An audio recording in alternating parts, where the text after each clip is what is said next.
अभी कंबल मांगे हो हमसे हमसे नीचे करो यार, मांगे हैं क्या आपसे? हाथ नीचे करो। आप कंबल देके धौस दिखा रहे हैं, मांगे उनका नहीं है। बरगला रहे हो, हम लोग अपने दिए बरगला रहे हो तुम। यहाँ पे सर राजनीति खेलकर प्रशांत किशोर आगे निकल गए सर।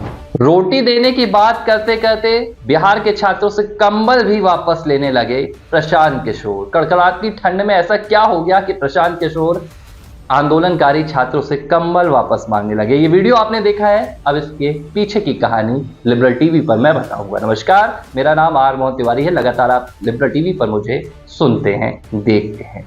ये वीडियो आपने अभी जो देखा है, ये राजनीति के रणनीतिकार रहे प्रशांत किशोर का है। अब वे राजनेता बनने के सफर में आगे बढ़ चुके हैं। जनसुराज नाम की पार्टी का ऐलान कर चुके हैं।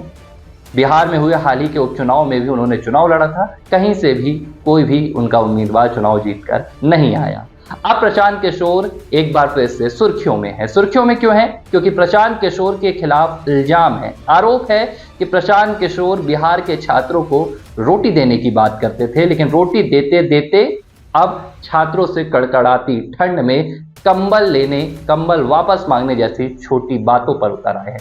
लेकिन प्रशांत किशोर ऐसा क्यों कर रहे हैं? बिहार के छात्रों के लिए रोजगार लाऊंगा, अमेरिका इंग्लैंड बनाऊंगा, बिहार में रोजगार पैदा करूंगा, युवाओं की जिंदगी बदल दूंगा, बिहार को बदल दूंगा, ऐसी बातें करते करते प्रशांत किशोर अचानक बिहार पीएससी के एक छात्र से ये क्यों बोल बैठे कि मुझसे ही कंबल लेते हो और मुझसे ही बहस करते हो? क्यों नहीं कर सकते प्रशांत किशोर? आप कौन हैं?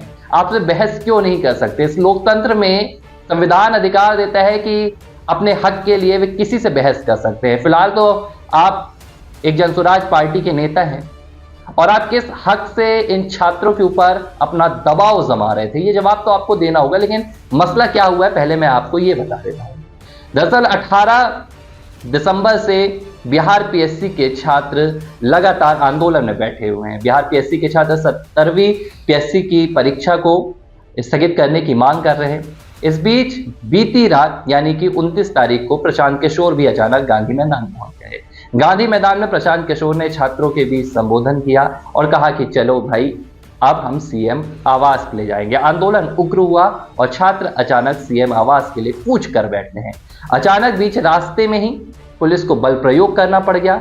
छात्रों को रोकने के लिए पुलिस ने लाठियां भी बरसा दी। हालांकि आधिकारिक बयान में पुलिस के द्वारा कहा गया कि हल्का बल प्रयोग हुआ है, कैनन से वाटर डाला गया है, लाठी नहीं बरसाई गई है। लेकिन तस्वीरें आपके सामने टीवी स्क्रीन पर है, सच आप देख सकते हैं।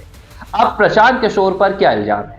जब छात्रों पर लाठी बरसी तो छात्रों ने कहा कि प्रशांत किशोर ने कहा था कि चलो आगे बढ़ो, पहली लाठी पुलिस की मैं खाऊंगा। लेकिन जब लाठी चली तो प्रशांत किशोर मौके से भाग गए। और यही है प्रशांत किशोर के ऊपर सबसे बड़ा इल्जाम कि प्रशांत किशोर ने छात्रों के बीच पहुंचकर अपनी राजनीति की गाड़ी को नया माइलेज देने की कोशिश तो की, लेकिन जब ये राजनीति की गाड़ी को छात्रों के साथ आगे बढ़ना था तो प्रशांत किशोर अकेले चले गए। अब पुलिस ने भी प्रशांत किशोर के खिलाफ मुकदमा दर्ज किया है, एफआईआर दर्ज कर ली गई है। प्रशांत किशोर के खिलाफ छात्रों को भड़काने और भ्रमित करने जैसे आरोप है। इस बीच कई वीडियोस वायरल हो रहे हैं, उनमें से एक ये वीडियो भी है जिसमें प्रशांत किशोर लाठीचार्ज के बाद बीपीएससी के छात्रों के बीच पहुंचते हैं, उनसे कहते हैं बदतमीजी मत करो, मुझसे ही कंबल लिया है, बहस मत करो। हालांकि छात्रों ने जमकर प्रतिकार किया और गो बैक पीके के नारे भी लगा दिए।